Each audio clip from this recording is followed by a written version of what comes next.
पहले कौन सी बाटे? वास्तविक संख्या। कौन संख्या? चलिए आज क्लास 10 के फर्स्ट चैप्टर, कौन चैप्टर?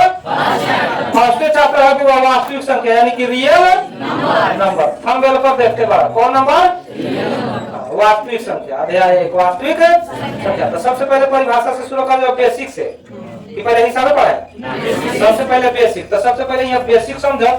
ये अलग से क्वेश्चन और एकदम झकास वाले बहुत ज्यादा क्वेश्चन वाले की। अब यहाँ देखो सबसे पहले हम नंबर कर, नेचुरल नंबर। कौन नंबर? नेचुरल नंबर यानी कि प्राकृतिक संख्या किसे कहते हैं। तो सब लोग तो जानते बा, जाने कि ना, जरिए से तो पढ़ते आइए रहल बा। अब देखो पहला प्राकृतिक संख्या यानी कि नेचुरल नंबर। तो गिनती की संख्या को कथी कहते हैं? प्राकृतिक संख्या। तो सब लोग जानते हैं गिनती की संख्या को क्या कहते हैं? प्राकृतिक संख्या कहते हैं। जैसे में 1 2 3 4 5 6 7 8 9 10 मतलब जितना गना जाए सब कौन संख्या हो जाए? प्राकृतिक संख्या। कौन संख्या? प्राकृतिक। लेकिन सबसे इंपोर्टेंट यहाँ से तोहर बात होगा, ऑब्जेक्टिव यहाँ से बना दे। सबसे छोटी प्राकृतिक संख्या कौन होती है? तो सबसे छोटी प्राकृतिक संख्या कौन हो जाए जी? ऐसे तो एक से शुरू होता। तो सबसे छोटी प्राकृतिक संख्या कितना हो जाएगी? 1। अब तो सबसे बड़ी प्राकृतिक संख्या कितना होती है? अपरिभाषित। अपरिभाषित के साइन ऐसे रहा, ठीक बा? अपरिभाषित। सबसे बड़ी प्राकृतिक संख्या कौन हो जाए? अपरिभाषित। तो थाहे नहीं कि कौन हो, गिनती के था बा कि कितना तक गिन सकल। तो ऐसे सबसे बड़ी कौन हो जाए? बड़ी क्योंकि दिक्कत। अब कोई था कि 2 लगातार प्राकृतिक संख्याओं का मौसम, मौसम मतलब HCF, लगातार ना 2 लगातार प्राकृतिक संख्याओं का मौसम यानी कि एगो हम मान लेते कि 2 ले लेनी, कितना ले लेनी? एगो 2 ले लेनी, एगो 3 ले लेनी। तो एकर मौसम कितना हो? 1 होई। हमेशा लगातार संख्या का मौसम कितना हो जाए? 1। याद रखिए, ये ऑब्जेक्टिव में बहुत बार पूछले बा। मौसम कथी हो जाए? 1। 2 लगातार प्राकृतिक संख्याओं का मौसम कितना हो जाए? 1। मौसम मतलब HCF है, हाईएस्ट कॉमन फैक्टर। ये सब के बाद में लिखा होगा। तो अगर कितना हो जाए? 1। ये पूछा ले, ठीक? क्यों के दिक्कत? अच्छा चलो अगला नंबर। अगला नंबर कहता अब कहता पूर्ण संख्या। कौन संख्या? पूर्ण संख्या यानी कि होल नंबर, पूर्ण संख्या। तो पूर्ण संख्या प्राकृतिक संख्या में शून्य को सम्मिलित कर देने पर जो संख्या का समूह बनता है उसे कथी कहते हैं? पूर्ण संख्या कहते हैं। यानी कि केकरा से शुरू हुई आ कहां तक? अनंत तक। कोनो थाहे नहीं के कहां तक कोई। तब यहाँ से फिर नोट में आए कि जो सबसे छोटी पूर्ण संख्या कौन सी है? 0। कौन हो जाइए? 0। सबसे छोटी पूर्ण संख्या 0। और सबसे बड़ी पूर्ण संख्या कथी हो जाएगी? अपरिभाषित। कौन हो जाएगी? सबसे बड़ी पूर्ण संख्या कौन हो जाएगी? अपरिभाषित। तो क्वेश्चन तो इतनी से बनी, जितना भी नोट बनू ज्यादातर क्वेश्चन इतनी से बना दे की दिक्कत नहीं। आगे चलो जाओ, आजा। फिर कोई तो पूर्णांक संख्या, इंटीजर नंबर। कौन नंबर? पूर्णांक संख्या। पूर्णांक संख्या तथा कहता परिभाषा सभी धनात्मक तथा सभी ऋणात्मक शून्य सहित संख्याओं के समूह को कथी कहते हैं? पूर्णांक संख्या कहते हैं। यानी कि यहाँ 0 जो ना जाए इन्हें कतरा हो जाए कथी? माइनस। इन्हें कतरा हो जाए? तो इन्हें कतरा हो गए ऋणात्मक, इन्हें कतरा हो गए तो एकरा के हमनी कथी कहब? पूर्णांक। कौन संख्या का? पूर्णांक संख्या का। उदाहरण में थोड़ा स्पष्ट दिखाई देते होगा की। अब आगे चलो जाओ, चलो। अब देखो यहाँ होई छटे सम संख्या। कौन संख्या होई छटे? Even number. कौन नंबर? तो सम संख्या परिभाषा तो सब लोग जाने, सब लोग पढ़ रही है 6ठा क्लास में 7वां क्लास में सब लोग पढ़ रहे हो। लेकिन एक बेसिक जो बा वहां का होगा कि क्वेश्चन पूछ रहे हो, बेसिक से उठा के क्वेश्चन पूछ रहे हो। अब कोई सम संख्या की तो ऐसी संख्या जो 2 से पूर्णतः विभाजित हो जाए। जवना संख्या में 2 से पूरा भाग लगे कथी कहब? आ जवना में पूरा भाग ना लगे कथी कहब? विषम संख्या। तो वे बात करते सम संख्या ओकरे कहब जवना में 2 से पूरा भाग लग जाए। जैसे में कितना हो जाए? 2 4 6 8 10 12। जवना के इकाई स्थान पर, जिस संख्या के इकाई स्थान पर 0 2 4 6 8 अगर इतना अंक हो वह 2 से पूर्ण विभाजित हो जाए तो कौन संख्या कौन होनी? ये दिक्कत। अब देखो यहाँ नोट पर सबसे पहले ध्यान देगा कैसे तो ये कहां से क्वेश्चन तो और ऑब्जेक्टिव बना दे, ठीक है? ऑब्जेक्टिव क्वेश्चन यही से बने। पहले तो सबसे छोटी सम संख्या कौन हो जाए? सबसे छोटी सम संख्या 2 हो जाएगी ना? अच्छा सबसे बड़ी सम संख्या कितना हो जाए? सबसे बड़ी सम संख्या कितना हो जाए? कोनो गारंटी है नहीं कि कौन का होगा। फिर कहता 2 लगातार सम संख्याओं का मौसम कितना होता है? सबसे इंपोर्टेंट सबसे इंपोर्टेंट नोट। कितना बेर पूछते बा कोनो गारंटी नहीं है, ठीक बा। तो दो लगातार सम संख्या का एचसीएफ कितना होगा? कितना हो जाई? अगर मान लेते नहीं कि यहाँ 2 बाटे यहाँ 4 बा, तो एक अगर एचसीएफ निकाला जाए एचसीएफ तो कितना हो जाई? 2 ये होई, अरे 0 होई 2 होई, कितना हो जाई? 2 2 को लगातार सम संख्या, लगातार मतलब दोनों साथे साथे, जैसे 6 के 8 के 6 के 8 के अगर निकाले जाए एचसीएफ तो कितना होई? 2 ये होई। चाहे 10 के 12 के निकाल दे तो कितना होई? समझ? ये बाद में हम तोरा के बताएं हमें, लेकिन यहाँ सबसे पहले ध्यान देवल जरूरी बाटे, सबसे इंपोर्टेंट है, एकरा के बीबीआई लिख सकला, कोनो दिक्कत नहीं है। तो 2 लगातार सम संख्याओं का मौसा कितना होता है? 2। क्या दिक्कत? फिर भाई का सम संख्या का रूप इतना, यानी कि 2m होता है, तब हमारा सम संख्या हो है। अगर एक में जोड़ दें तो ये विषम संख्या हो जाए। तो हमारे इतना चाहे 4 निकला, 6 निकला, 8 निकला, ये रूप होकर लेकर m बराबर पूर्णांक हो जाए, m बराबर कत हो जाए? पूर्णांक। वो आगे तोहरा मिली का अगर ऐसा रूप के होई 2m होई, चाहे 2m प्लस 4 होके चाहे 6 होके की, तो सम संख्या के रूप हो जाए। क्या करते से? चलो अगला नंबर आ जा राजा। अब देखो अब कौन संख्या होई? तो फिर विषम संख्या ना, विषम संख्या। तो कहते हैं ऐसी संख्या जो 2 से पूर्णतः विभाजित नहीं होती है। 2 से विभाजित होती है? नहीं होती है। 10th क्लास में अगर अभी बहुत ऐसे लड़का बैठे कि जो से पूछा जाए सम संख्या, विषम संख्या, अभाज्य संख्या, भाज्य संख्या, तो बहुत लड़का के नाम है आइयो, बहुत लड़का के नाम है जेकर ना यही के कारण ऐसा बढ़िया पीपीटी बना देने के सब के कल्याण हो, कोनो के दिक्कत ना हो। यहाँ से तो क्वेश्चन है मैं करी क्या गलती सही। चलो आगे बात है, विषम संख्या किसे कहते हैं? जो 2 से पूर्णतः विभाजित है। सही बताओ, 1 में हम 2 से भागा लगाम तो लग जाए, 3 में लग जाए, 5 में, 7 में, 9 में, 8 में, 8 में तो लग जाए, 10 में लग जाए, 11 में लग जाए।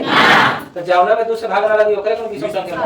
अब तोरा से पूछी यहाँ नोट में देखो, सबसे छोटी विषम संख्या 1, सबसे छोटी विषम संख्या 1 और सबसे बड़ी विषम संख्या बोला है नहीं है का? सबसे भी बड़ी विषम संख्या कितना बा? जो कौन होई कौन ना होई की। अब यहाँ से देखो हाई दोनों बहुत जबरदस्त भाई, वीवीआई भाई। 2 लगातार विषम संख्याओं का मौसा यानी कि एचसीएफ कितना हो जाए? 2 लगातार विषम संख्याओं का एचसीएफ कितना हो जाए? कितना हो? 1। क्या दिक्कत? अब विषम संख्या का रूप कैसा होकर देखो तो यहाँ 2m प्लस m हमारे प्राकृतिक संख्या कौन हो जाए की? ये प्राकृतिक संख्या हो जाए। तो यहाँ 1 होके 5 होके 7 होके 9 होके ना, यहाँ 20 में संख्या होए के चाहिए, तो ये हमारे के रूप हो जाए? विषम संख्या का रूप हो कि ना हो? का दिक्कत बका नहीं क्या दिक्कत? आगे चला जाओ, चलो आ जा राजा।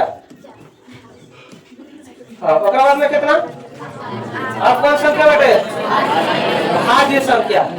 ये भाज्य संख्या यानी कि यौगिक संख्या कंपोजिट नंबर बैठे, एकरा बाद आई अभाज्य संख्या। ठीक, तो कहे तो कहते वैसी संख्या जो एक या स्वयं को अतिरिक्त किसी दूसरी संख्या से भी विभाजित हो जाए ना, माने 1 से चाहे ओकरा से कौन से विभाजित 3 को माने गुणनखंड होके चाहिए होगा। ठीक बा, कहे तो कहते वैसी संख्या जो एक एवं स्वयं के अतिरिक्त किसी दूसरे से भी विभाजित हो जाए, चाहे वही परिभाषा कर बन सकल है कि जो ऐसी संख्या जिसका 2 से अधिक गुणनखंड हो, 2 से अधिक गुणनखंड हो, उसको कहते हैं भाज्य संख्या। जैसे में यहाँ देखते हैं, जैसे में यहाँ 4, तो 4 में अगर होगा हम 1 से भागा लगा सकते, 2 से लगा सकते, 4 से लगा, तो कौन गुणनखंड हो गया? 3। यानी कि 2 से 3 से अधिक रहे के चाहिए, 3 से अधिक अगर गुणनखंड रही वह कौन संख्या कहलाई? भाज्य संख्या चाहिए, यौगिक संख्या। समझ? अगर 2 को गुणनखंड रही तो कौन संख्या कहलाई? अभाज्य संख्या। ठीक, 6 के अगर देखे करो 6 के तो 1 से लाग जाइए में, 2 से लाग जाये, 3 से लाग जाये, और फिर 6 से लाग जाये। अगर क्या इतना से लाग जाये तो ये सब कौन संख्या हो गई? भाज्य संख्या या यौगिक संख्या। अब यहाँ कही सबसे छोटी भाज्य संख्या 4। सबसे इंपोर्टेंट क्वेश्चन बड़ा बेर पूछ ले भाई, पूछा ले कि सबसे छोटी भाज्य संख्या और सबसे छोटी अभाज्य संख्या का गुणनफल क्या है, ये क्वेश्चन पूछा ले। ठीक, तो सबसे छोटी भाज्य संख्या कौन हो जाएगी? कितना हो जाए? 4। और सबसे छोटी विषम अभाज्य संख्या कौन हो जाएगी? 9। सबसे छोटी विषम अभाज्य संख्या कौन हो जाएगी? 9। देखो पहले 9 की अगर तुरंत जाए तो कैसे में 1 से लाग जाएगी, फिर 3 से लागी, 9 से लागी, तो ये सबसे छोटी विषम हो गई। कौन हो जाएगी? विषम। आई कथी हो जाएगी? सब की दिक्कत। सबसे बड़ी अभाज्य संख्या क्या होती है? तो परिभाषा सबसे बढ़िया भाज्य संख्या कौन होती है? अपरिभाषित। तो नींद लगी का? नींद लगता पढ़ना बढ़िया से का घरे जाके सुधाई के बा कथी करे के बा? खाए पिए के बा, आराम से सीखे के बा। अब कौन संख्या होता? कौन संख्या होता के? अभाज्य संख्या होता। देख ली सबसे इंपोर्टेंट संख्या बाटे कौन संख्या? अभाज्य संख्या। प्राइम नंबर एकरा के रूढ़ संख्या कहल जाले। कौन संख्या कहल जाले? रूढ़ संख्या भी एकरा कहल जाले अभाज्य संख्या के। समझा? अब देखो कहता वैसी संख्या जो एक एवं स्वयं के अतिरिक्त किसी संख्या से विभाजित नहीं हो। हैं? अब तू ही बताओ, दू हम ले लेंगे, दू में एक से तो भाग लग जाए, दुइयों से लग जाए, दूसरा से लगे। जगर गुणनखंड मात्र दुइये को होके या एके से विभाजित होके ना तो स्वयं ओकरे से विभाजित होके ओकरा के कथी काम हम ना तो दुइये को गुणनखंड होके ओकरा के हम कथी काम अभाज्य। जैसे मैं यहाँ दू कितना हो जाए? दू। अब तीन में एक से भाग लग सकले, अच्छा तीन से लग सकले। फिर ओकरा बाद में 5 में 1 से लग सकले चाहे 5 से। 7 बाटे तो 1 से लग सकले चाहे 7 से लग सकले। कर सकले कि ना? तो एकरा के एकदम जबरदस्त तरीका से उदाहरण याद करिए। यहाँ 13 हो गेल, ओकरा बाद में कितना जाई? 15 होई, 17, 15, 17, 19, 23, 23, 29, 31, 27 हुई। इतना जोर बाटे ई सब कौन संख्या हो जाए? इतने जाने के बाद जकर दुइये को गुणनखंड होके या वही से लागे ना तो एके से लागे वे अभाज्य संख्या। आ इनमें से उदाहरण पूछले सोचे पूछ दी इनमें से कौन अभाज्य संख्या है? इनमें से आप कौन अभाज्य संख्या है? आप दे दी ऑप्शन तो अपना अनुसार ना की दे दे वाले ऑप्शन में कौन सी अभाज्य संख्या? अब चल याद है तो ये इतना समझ में आ गया। अब यहाँ सबसे इंपोर्टेंट कहता सबसे छोटी तथा एकमात्र अभाज्य संख्या कौन है? सबसे छोटी अभाज्य संख्या कितना लोग कहले? एक। अरे एक को नहीं अभाज्य संख्या होई, एक अभाज्य संख्या बा। वैसे तो एक के तो दू को गुणनखंड होइल ही नहीं।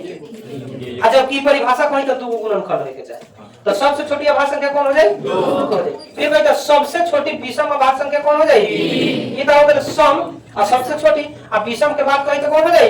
3 हो जाए। अब सबसे बड़ी अभाज्य संख्या कौन हो जाए? अपरिभाषित। सबसे बड़ी अभाज्य संख्या कौन हो जाए?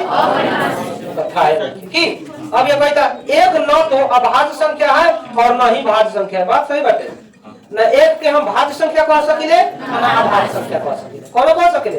अगर 2 को गुणनखंड होबे ना करी, कोई 2 को गुणनखंड होबे ना करी आ चाहे 3 को गुणनखंड होबे ना करी तो नहीं भाज्य में आवाले ना अभाज्य में तो पीछे में रह जाए की तो ना भाज्य है ना अभाज्य। अब सुनिए सबसे इंपोर्टेंट कहता 1 से 50 तक में कुल अभाज्य संख्या कितना है? 1 से 50 तक के अंक में ठीक बा अभाज्य संख्या कौ गो बा? 15 गो। कौ गो बाटे? बोल दिए से जाके। फिर कहता 1 से 100 तक में कुल अभाज्य संख्या कितना है? 25 गो। 1 से 100 तक में अभाज्य संख्या कौ गो है? कहता 1 से 200 में अभाज्य संख्या कितना है? 46 गो। कौ गो है? 46 गो।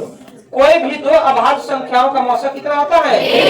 सबसे इंपोर्टेंट बात कितना होता है? तो ये जो टॉपिक बा सबसे इंपोर्टेंट बा। आप तो देखिए 2027 में एमए से एगो क्वेश्चन अगर ना 27 ना अगर क्वेश्चन है तो पूरा के बात पूछिए।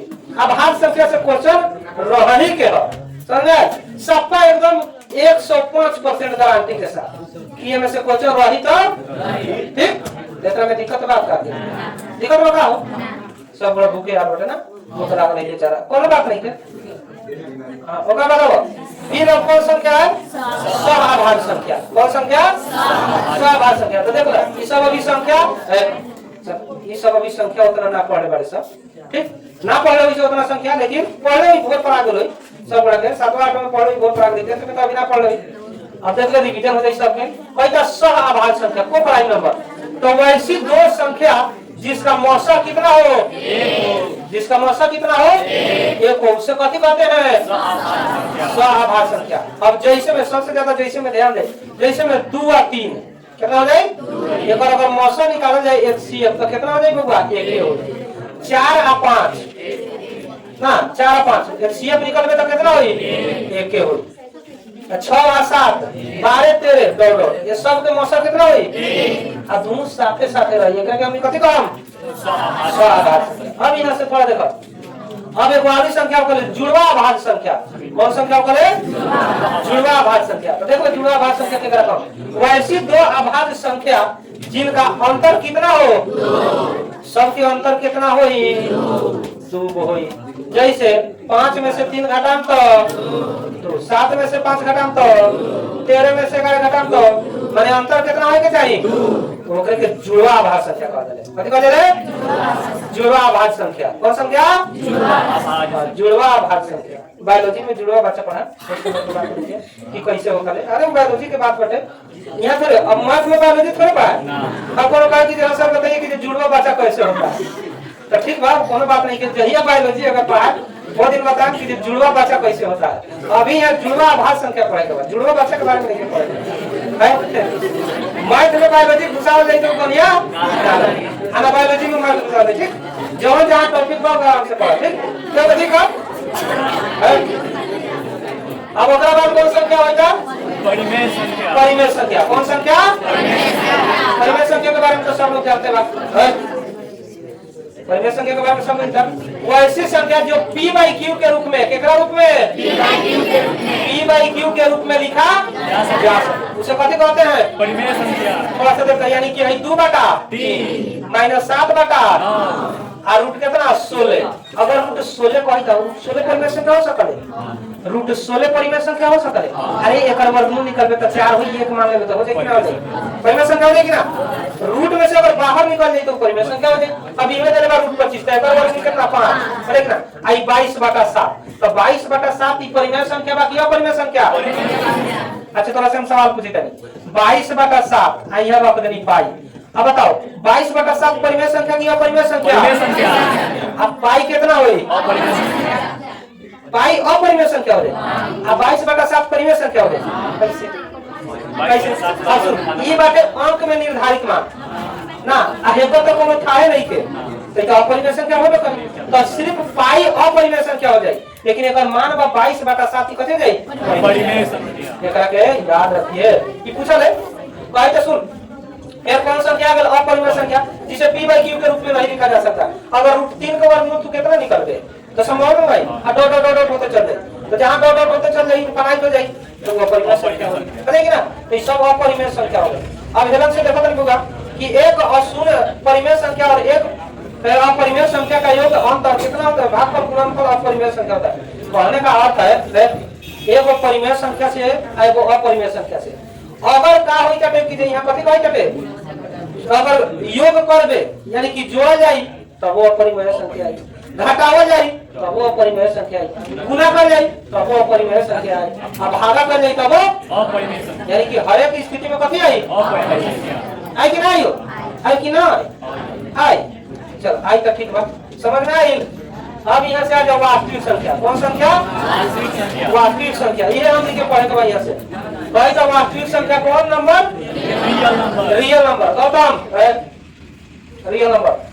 परिमेय संख्या तथा अपरिमेय संख्याओं के समुच्चय को कथी कहते हैं, सही में तो परिमेय संख्या बा अपरिमेय संख्या बा, बाकी ना तो दोनों बड़ा के अगर सम्मिलित अगर रूप रही तो ओकरा के हमनी कथी कहब, वास्तविक संख्या। कौन संख्या कहब, वास्तविक संख्या। ठीक क्लियर, तो कथी कहब। अब यहाँ से आ एगो और टॉपिक, शांत दशमलव अशांत दशमलव। ठीक बा, ये शांत अशांत यहाँ आवले। एकरा से पहले थोड़ा सा और पढ़े के बा, हम 1 मिनट रुक जा होगा जी।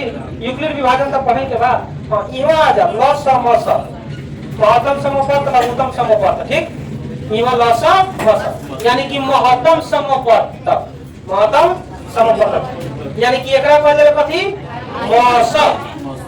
हिंदी में कहल जाले मस, कथी कहल जाले, इंग्लिश में शॉर्टकट कहल जाले HCF यानी कि हाईएस्ट कॉमन फैक्टर। तो 2 या 2 से अधिक संख्याओं में प्रत्येक अभाज्य गुणनखंड की सबसे छोटी घात, यहाँ देख ले, सबसे छोटी घात के गुणनफल को कथी कहा जाता है, मौसा कहा जाता है। सबसे छोटी घात के यही देखे के बाटे, सबसे छोटी घात के कथी कहा जाता है, मौसा कहा जाता है। अब यहाँ देख दो टॉपिक बड़ी संदास, न्यूनतम घात वाली उभयनिष्ठ अभाज्य गुणनखंड दी गई संख्याओं का कथी होता है, मौसा होता है। जब 2-3 गो अंक रही ओकरा के तुरंत जोड़ भी अभाज्य गुणनखंड आई आ सबसे न्यूनतम जेकर घात हुई, कौन घात हुई उहे ओकर कथी हो जाई, मौसा। फिर कहते दो या दो से अधिक संख्याओं का मौसम उन संख्याओं से बड़ी नहीं होती है। जो मौसम निकले ओकरा से बड़ा थोड़े रहे, ओकरा से छोटे होई की। अब आ जाए बउआ, अब कथी कहता लस कथी यानी कह जाले लघुत्तम समूह पढ़ते कथी कह जाले इहो सब पढ़ले हो तो छोटके क्लास में पढ़ले हो सब छठे में पढ़े के बाद सातवां में आठवां में नौवां में ई सब पढ़ाई के नहीं थे। बहुत लोग तो घर पढ़ा गए तो योगा लस यानी कि lowest common multiple lowest common multiple यानी कि एलसीएम के कह जाले कथी कह जाले एलसीएम। तो दो या दो से अधिक उन संख्याओं का अभिनिष्ट गुणनखंड की सबसे बड़ी घात कौन घात हो सबसे बड़ी घात के गुणनफल कथी कहलाता है लौसक कहलाता है। कथी कहलाता है लौसक कहलाता है। अब यहाँ से एगो देखो दो या दो से अधिक संख्याओं का लौसक उन संख्याओं से छोटी नहीं होती है। कथी नहीं होती है छोटी नहीं होती है। अब देखो यहाँ सबसे इंपोर्टेंट दो धनात्मक संख्याओं का लौसक यानी कि एलसीएम एचसीएफ का गुणनफल उन दो संख्याओं के गुणनफल के बराबर होता है। दोनों का कथी होता है बराबर होता है। तो इतना चीज तोरा खूब बढ़िया से याद होए के चाहिए। इतना अगर बढ़िया से याद करे तरह तो जितना भी ऑब्जेक्टिव बाटे वो कहीं से बनी ठीक बा। कहीं से ऑब्जेक्टिव क्वेश्चन तोर बनी। अभी तो और ही ऑब्जेक्टिव क्वेश्चन करावे करम सब्जेक्टिव करावे करम ठीक बा। अब एकरा के खूब बढ़िया से लिख के आके याद कर लेबो तो बढ़िया है ठीक।